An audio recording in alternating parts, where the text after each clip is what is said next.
नमस्कार, plus news में आपका स्वागत है। मैं हूं आपके साथ राजकृष्ण डालते अभी तक के मुख्य हेडलाइंस पर। राजद के विधानसभा सदस्य अवध बिहारी चौधरी सर्वसम्मति से अध्यक्ष चुने गए, विजय सिन्हा ने दी बधाई। नीतीश सरकार पर गंभीर आरोप, महागठबंधन सरकार बनते ही होने लगी नियम विरुद्ध कार्रवाई, भाजपा का विधानमंडल में हंगामा। यूपीएससी के नए नियम को लेकर के सड़क पर उतर गए भविष्य के होने वाले अधिकारी, फैसला वापस लेने की कर रहे मांग। और जमीनी विवाद में दो पक्षों के बीच जमकर मारपीट, 5 लोग गंभीर रूप से जख्मी। अब खबरें विस्तार से।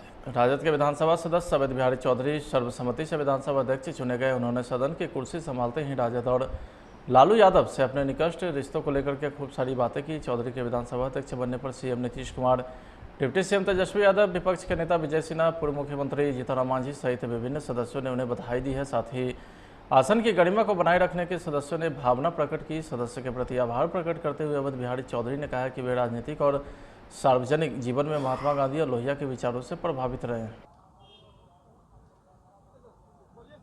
सदन के अंदर नए अध्यक्ष का चयन हुआ है। हम लोगों ने संवैधानिक संस्था और संवैधानिक पद का हमेशा सम्मान करते हैं और उस सम्मान को बरकरार रखते हैं। कथनी करनी में अंतर नहीं है। संवैधानिक पद का सम्मान करते हुए सर्वसम्मति से अध्यक्ष सदन ने चुना। हमने बधाई भी दिया और संवैधानिक संस्थानों पर हमें विश्वास है। जिन लोगों को विश्वास नहीं रहता है वो अपने भाषा के संयम को भी तोड़ देते हैं। वो मर्यादा को भूल जाते हैं अपने स्वार्थ में, क्योंकि समाजवादी कहलाते हैं, समानता की बात बोलते हैं, लेकिन परिवारवाद के और स्वार्थवाद के पोषक हैं। इनको समाजवाद का चोला पहनकर परिवारवाद और स्वार्थवाद और ये दोनों भ्रष्टाचारवाद की ओर ले जाता है। आपने देखा आज सदन के अंदर कि किस तरह से संवैधानिक पद पर बैठा हुआ अध्यक्ष ने कार्यसूची जो जारी किया, सरकार के दबाव में उस कार्यसूची को बदल दिया गया। फिर भी संवैधानिक संस्था और पद पर हमने बैठ के बदले हुए कार्यसूची पर जो 2 नंबर पर हमारे विशेष कमेटी और आचार कमेटी की रिपोर्ट प्रतिवेदन उपस्थापित करना था सदन में, उसको 4 नंबर पर कर दिया गया था और 24 तारीख की कार्यसूची में भी था। लेकिन आसन पर बैठे व्यक्ति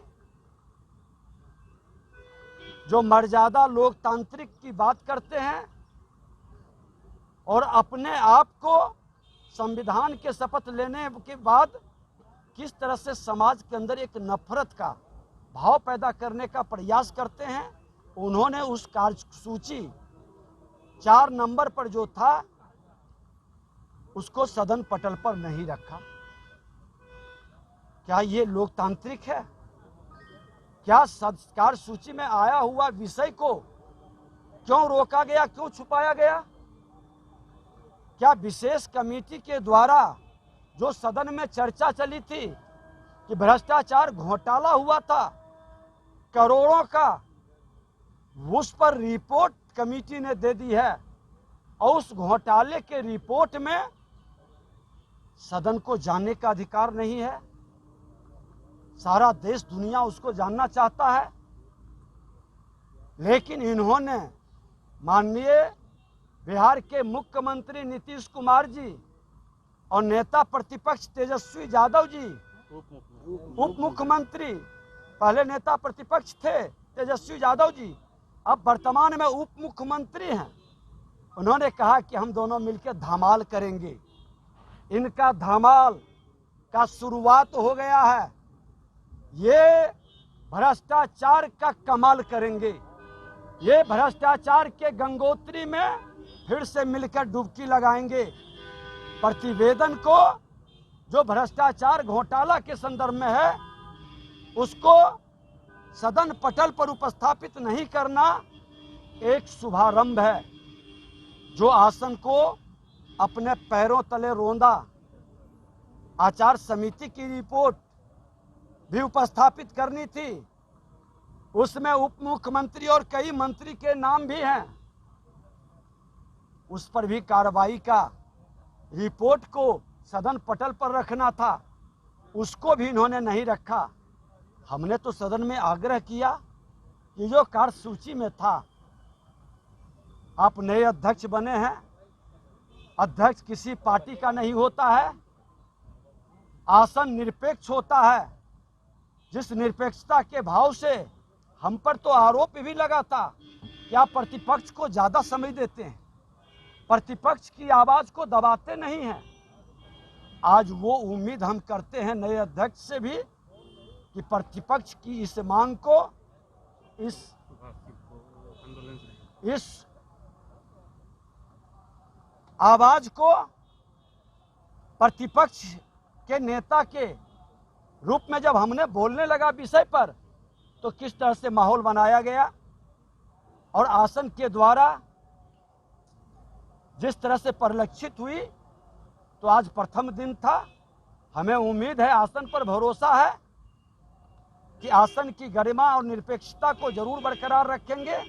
और वो तो सिवान की धरती से आते हैं, डॉक्टर राजेंद्र बाबू की धरती, जो हमारी विरासत को देश और दुनिया में स्थापित किया, जिस विरासत को ये लोग अपने संकीर्णता, नकारात्मकता से ठहरा दिए, आज उस धरती से जो नकारात्मक भाव उत्पन्न हुआ था, उनके भी अनुभव को लेकर हमारे अध्यक्ष बैठे हैं।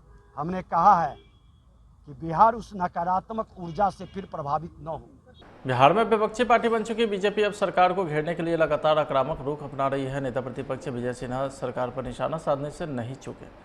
विजय सिन्हा ने सरकार को खूब आईना दिखाया। स्पीकर के आसन पर रहते हुए सरकार की तरफ से उन पर कैसे दबाव बनाया गया, इन तमाम बातों पर विजय सिन्हा ने मीडिया के सामने अपनी बातों को रखा। मुख्यमंत्री के ड्रीम प्रोजेक्ट 7 निश्चय कौशल विकास केंद्र के तहत जो कंपनी MKCL की चल रही थी, उसी पर यह विशेष कमेटी बनी थी और उस कमेटी के संदर्भ में उजागर करना था।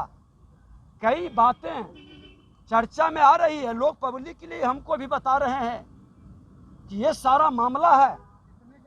और ये भी मैं बता दूं कि जब उस विभाग के मैं मंत्री था, श्रम संसाधन विभाग का, और हम ही अध्यक्ष थे आसन पर, और सदस्यों ने यह मामला उजागर किया, तो हमने विशेष कमेटी बना दी।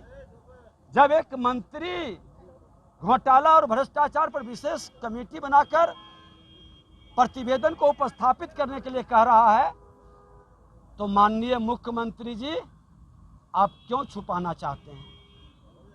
आप इसको क्यों रोकना चाहते हैं?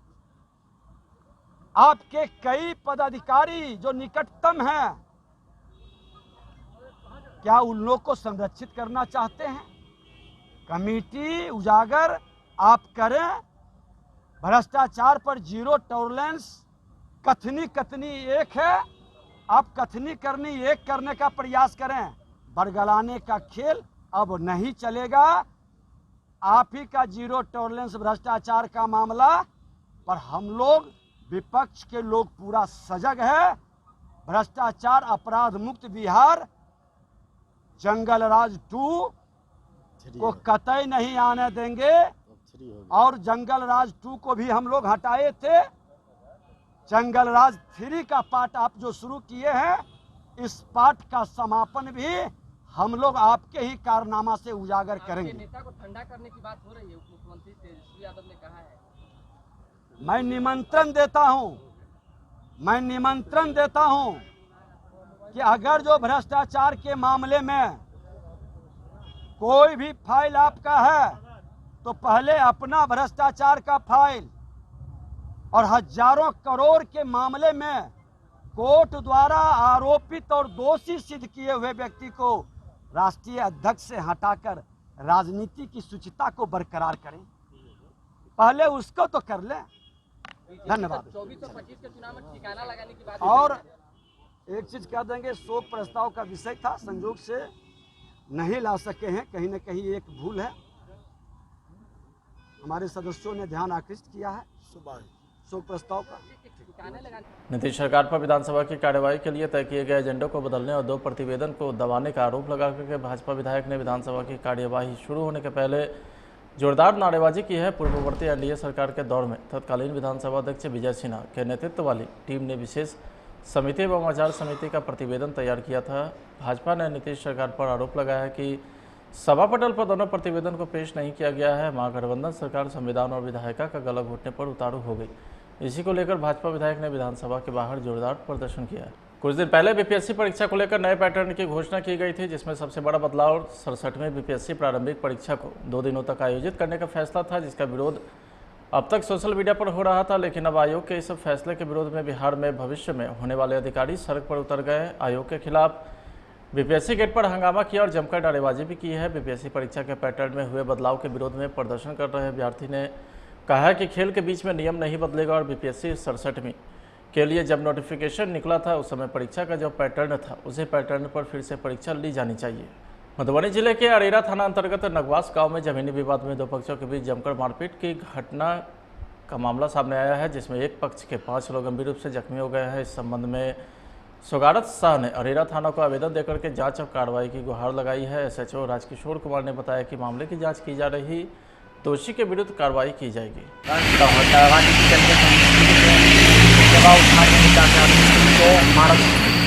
मारक छुटला के बाद अगर हम पहले जो मार नहीं सके सुनू ना के बाद पाँचों आदमी के है ले ले फोटो का पेपर निकलवा दे। तो अगर हम कहलिए कि तुम मारपीट नहीं कर, मारपीट केला से कोनो चीज होता, 4 आदमी के बैसला से सब काम होता। तो वो कहल के जे ना रे तही पर अगर हम कहलिए जे तू गैर नहीं बैस सके, ठीक है ना, तो 4 आदमी के बैसाब नहीं कहते तो हम बंद कर देवे खिड़की। ई भेला के बाद हमार माई अबै छलै घरारी पर से, तो ओकरा खोट पकड़े, खोट पकड़ला के बाद हम नीचा गेलिए। नीचा हम दुनू भाई, हम और हमर छोटका भाई गेला के बाद यही कि हम कहलिए हो तो तू सब झगड़ा बेकार में कर, झगड़ा केला से कोनो फायदा नहीं भेटता। जे तही दुआरे 4 आदमी को तुम माने, 4 आदमी को हम मानै छियै। अगर जे कहि देते जे नहीं बंद कर दिया तो बंद कर दे, ठीक है। ई तही पर हमरा की केला तो भोगी यादव, विक्रम यादव, भोगी यादव के बेटा और विक्रम यादव के कन्या, ई सब मिलके हम अकेले छली तखनी, हमारा सब मिलके कंठ दबा के मारल और फेंटो के मारल। ठीक एते केला के बाद एक समय था जब मधुबनी जिले में संस्कृत विद्यालय की स्थिति काफ़ी अच्छी थी, लेकिन जैसे जैसे समय बीतता चला गया विद्यालय अपना अस्तित्व खोते चला गया। जिले के मधवापुर प्रखंड मुख्यालय में भी एक ऐसा ही संस्कृत विद्यालय है, जहां अनुमंडल पदाधिकारी अशोक मंडल ने जिलाधिकारी के निर्देश पर बीआरसी भवन के पीछे वर्षों पूर्व के अस्तित्व खो चुके संस्कृत विद्यालय का स्थलीय निरीक्षण किया, जहां पूर्व में संचालित श्रीदेवी आयुर्वेदिक संस्कृत विद्यालय का स्थल निरीक्षण कर उपस्थित प्रखंड शिक्षा पदाधिकारी एवं मंडलाधिकारी से कई जानकारी हासिल किए। इस क्रम में पूर्व में संचालित विद्यालय के भूमि का भी जायजा लिया।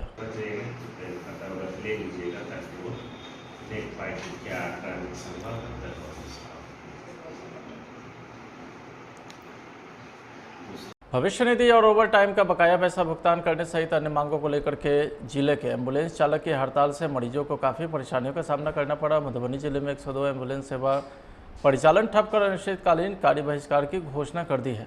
किस चीज का धरना प्रदर्शन कर रहे हैं आप लोग? देखिए, हम लोग का 10 सूत्री मांग है। 10 सूत्री मांग में बहुत सारा बात है। मैं आपको आपके मीडिया से बताना चाहूँगा कंपनी को और पूरे स्वास्थ्य विभाग को। मेरा फर्स्ट मुद्दा है जो कि कर्मचारी को वापस लेना। मेरा कर्मचारी बहुत सारे बैठे हुए हैं जो कि बहुत दिन पहले गाड़ी कंडम हुआ है, उन कर्मचारी को वापस लाना है मुझे।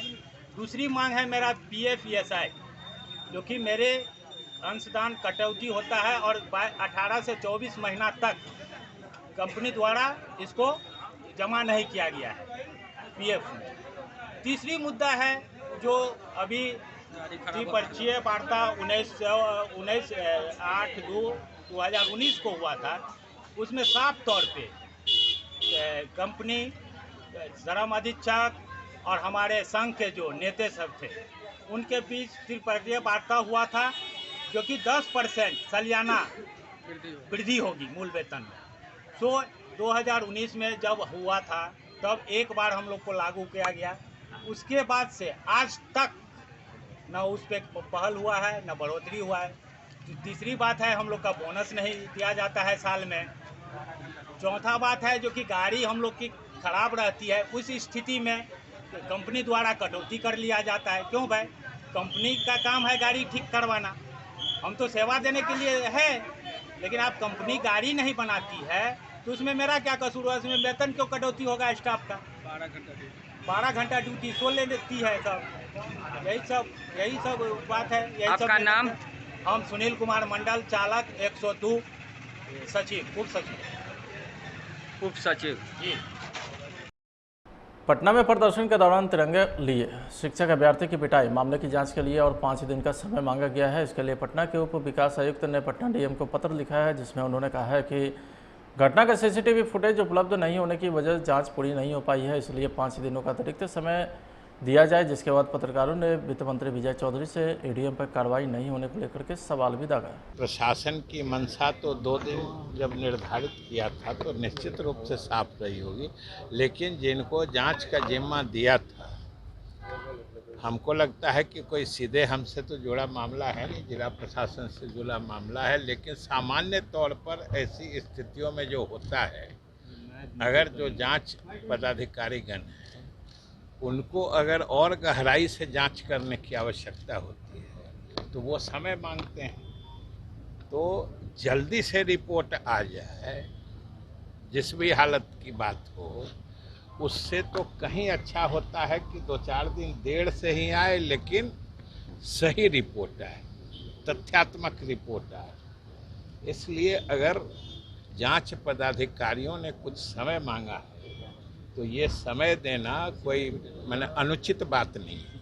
सर, सीसीटीवी फुटेज की बात कही गई है कि उसका इंतजार किया जा रहा है, लेकिन जो तस्वीरें हैं वो तो साफ दिख रही है कि किस तरह से पिटाई हो रही है, लेकिन आधार दिया जा रहा है कि सीसीटीवी फुटेज का इंतजार नहीं, वो तो जो वो देख रहे हैं वो तो जांच पदाधिकारी ने और किन सब चीज सीसीटीवी पूछे तो आप क्या देखे हैं? अभी तक पीटते हुए देखे हैं, हम लोग भी देखा है, लेकिन वो उसके पहले का बैकग्राउंड क्या था वो भी तो देखना चाहिए कि एक सीन देख के पूरे स्थिति का कैसे जायजा लगाया जा सकता है।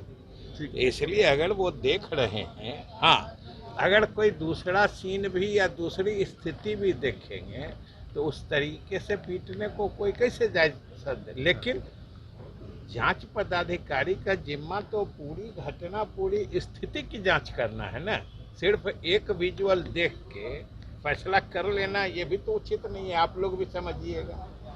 तो अगर जांच पदाधिकारी गहराई से जांच करने के लिए कोई सीसीटीवी फुटेज मांगे हैं या कुछ समय मांगे हैं तो इसमें कुछ भी अनुचित या ऐसा नहीं है। जो जल्दी रिपोर्ट, मैंने कहा कि रिपोर्ट जल्दी आने से बेहतर है कि 2-4 दिन विलम्ब से आए, लेकिन सही आए, तथ्यात्मक आए, गहराई से जांच करने के बाद। Thank you.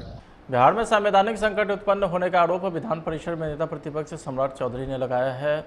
उन्होंने कहा है कि राजद लोकतंत्र का मखौल उड़ा रही है।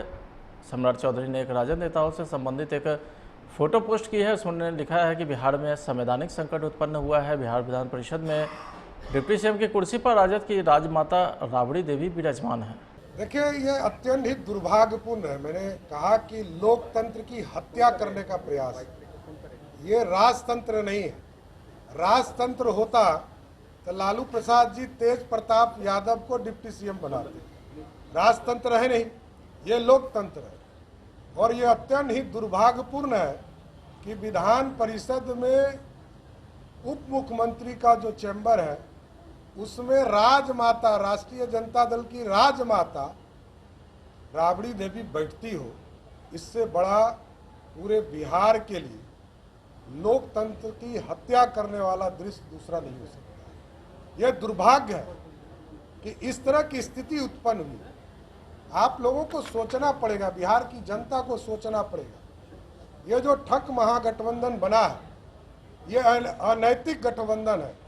यहाँ कोई दूसरा कार्य नहीं होगा। अब इसी तरह लगातार इसी तरह का दुस्साहस करने का काम किया जाएगा। आप सोचिए कि जहाँ उप मुख्यमंत्री का पद है, जहाँ उनके तेजस्वी को बैठना था, वहाँ यदि राबड़ी देवी बैठ रही हो तो इससे बड़ा दुर्भाग्य कुछ। घर में क्या करते हैं इससे तो मतलब हम लोगों को नहीं है, लेकिन जहाँ लोकतंत्र का जहाँ मंदिर हो, विधान परिषद का चैम्बर हो, वहाँ यदि राबड़ी देवी बैठ रही हो, इससे बड़ा दुर्भाग्य कुछ नहीं। फिलहाल आज के खबर में इतना ही। आप देखते रहे प्लस न्यूज। नमस्कार।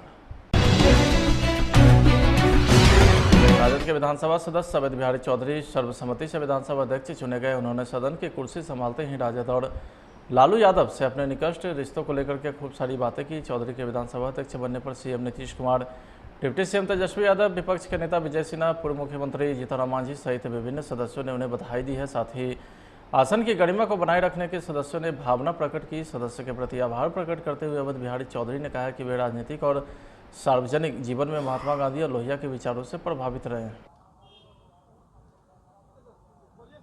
सदन के अंदर नए अध्यक्ष का चयन हुआ है। हम लोगों ने संवैधानिक संस्था और संवैधानिक पद का हमेशा सम्मान करते हैं और उस सम्मान को बरकरार रखते हैं। कथनी करनी में अंतर नहीं है। संवैधानिक पद का सम्मान करते हुए सर्वसम्मति से अध्यक्ष सदन ने चुना। हमने बधाई भी दिया और संवैधानिक संस्थानों पर हमें विश्वास है। जिन लोगों को विश्वास नहीं रहता है वो अपने भाषा के संयम को भी तोड़ देते हैं। वो मर्यादा को भूल जाते हैं अपने स्वार्थ में, क्योंकि समाजवादी कहलाते हैं, समानता की बात बोलते हैं, लेकिन परिवारवाद के और स्वार्थवाद के पोषक हैं। इनको समाजवाद का चोला पहनकर परिवारवाद और स्वार्थवाद और ये दोनों भ्रष्टाचारवाद की ओर ले जाता है। आपने देखा आज सदन के अंदर कि किस तरह से संवैधानिक पद पर बैठा हुआ अध्यक्ष ने कार्यसूची जो जारी किया, सरकार के दबाव में उस कार्यसूची को बदल दिया गया। फिर भी संवैधानिक संस्था और पद पर हमने बैठ के बदले हुए कार्यसूची पर जो 2 नंबर पर हमारे विशेष कमेटी और आचार कमेटी की रिपोर्ट प्रतिवेदन उपस्थापित करना था सदन में, उसको 4 नंबर पर कर दिया गया था और 24 तारीख की कार्यसूची में भी था। लेकिन आसन पर बैठे व्यक्ति जो मर्यादा लोकतांत्रिक की बात करते हैं और अपने आप को संविधान के शपथ लेने के बाद किस तरह से समाज के अंदर एक नफरत का भाव पैदा करने का प्रयास करते हैं, उन्होंने उस कार्यसूची 4 नंबर पर जो था उसको सदन पटल पर नहीं रखा। क्या ये लोकतांत्रिक है? क्या कार्यसूची में आया हुआ विषय को क्यों रोका गया, क्यों छुपाया गया? क्या विशेष कमेटी के द्वारा जो सदन में चर्चा चली थी कि भ्रष्टाचार घोटाला हुआ था करोड़ों का, उस पर रिपोर्ट कमेटी ने दे दी है और उस घोटाले के रिपोर्ट में सदन को जानने का अधिकार नहीं है? सारा देश दुनिया उसको जानना चाहता है, लेकिन इन्होंने माननीय बिहार के मुख्यमंत्री नीतीश कुमार जी और नेता प्रतिपक्ष तेजस्वी यादव जी, उप मुख्यमंत्री पहले नेता प्रतिपक्ष थे तेजस्वी यादव जी, अब वर्तमान में उप मुख्यमंत्री हैं, उन्होंने कहा कि हम दोनों मिलकर धमाल करेंगे। इनका धमाल का शुरुआत हो गया है। ये भ्रष्टाचार का कमाल करेंगे। ये भ्रष्टाचार के गंगोत्री में फिर से मिलकर डुबकी लगाएंगे।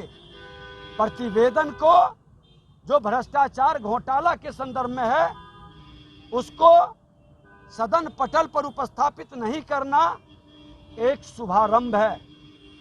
जो आसन को अपने पैरों तले रोंदा, आचार समिति की रिपोर्ट भी उपस्थापित करनी थी, उसमें उप मुख्यमंत्री और कई मंत्री के नाम भी हैं, उस पर भी कार्रवाई का रिपोर्ट को सदन पटल पर रखना था, उसको भी इन्होंने नहीं रखा। हमने तो सदन में आग्रह किया कि जो कार्यसूची में था, आप नए अध्यक्ष बने हैं, अध्यक्ष किसी पार्टी का नहीं होता है, आसन निरपेक्ष होता है। जिस निरपेक्षता के भाव से हम पर तो आरोप भी लगा था कि आप प्रतिपक्ष को ज्यादा समय देते हैं, प्रतिपक्ष की आवाज को दबाते नहीं हैं। आज वो उम्मीद हम करते हैं नए अध्यक्ष से भी कि प्रतिपक्ष की इस मांग को, इस आवाज को प्रतिपक्ष के नेता के रूप में जब हमने बोलने लगा विषय पर, तो किस तरह से माहौल बनाया गया और आसन के द्वारा जिस तरह से परिलक्षित हुई। तो आज प्रथम दिन था, हमें उम्मीद है, आसन पर भरोसा है कि आसन की गरिमा और निरपेक्षता को जरूर बरकरार रखेंगे। और वो तो सिवान की धरती से आते हैं, डॉक्टर राजेंद्र बाबू की धरती, जो हमारी विरासत को देश और दुनिया में स्थापित किया, जिस विरासत को ये लोग अपने संकीर्णता, नकारात्मकता से ठहरा दिए, आज उस धरती से जो नकारात्मक भाव उत्पन्न हुआ था, उनके भी अनुभव को लेकर हमारे अध्यक्ष बैठे हैं। हमने कहा है कि बिहार उस नकारात्मक ऊर्जा से फिर प्रभावित न हो। बिहार में विपक्षी पार्टी बन चुकी बीजेपी अब सरकार को घेरने के लिए लगातार आक्रामक रुख अपना रही है। नेता प्रतिपक्ष विजय सिन्हा सरकार पर निशाना साधने से नहीं चूके। विजय सिन्हा ने सरकार को खूब आईना दिखाया। स्पीकर के आसन पर रहते हुए सरकार की तरफ से उन पर कैसे दबाव बनाया गया, इन तमाम बातों पर विजय सिन्हा ने मीडिया के सामने अपनी बातों को रखा। मुख्यमंत्री के ड्रीम प्रोजेक्ट 7 निश्चय कौशल विकास केंद्र के तहत जो कंपनी MKCL की चल रही थी, उसी पर यह विशेष कमेटी बनी थी और उस कमेटी के संदर्भ में उजागर करना था। कई बातें चर्चा में आ रही है, लोग पब्लिक के लिए हमको भी बता रहे हैं कि ये सारा मामला है। और ये भी मैं बता दूं कि जब उस विभाग के मैं मंत्री था, श्रम संसाधन विभाग का, और हम ही अध्यक्ष थे आसन पर, और सदस्यों ने ये मामला उजागर किया, तो हमने विशेष कमेटी बना दी। जब एक मंत्री घोटाला और भ्रष्टाचार पर विशेष कमेटी बनाकर प्रतिवेदन को उपस्थापित करने के लिए कह रहा है, तो माननीय मुख्यमंत्री जी, आप क्यों छुपाना चाहते हैं? आप इसको क्यों रोकना चाहते हैं? आपके कई पदाधिकारी जो निकटतम हैं,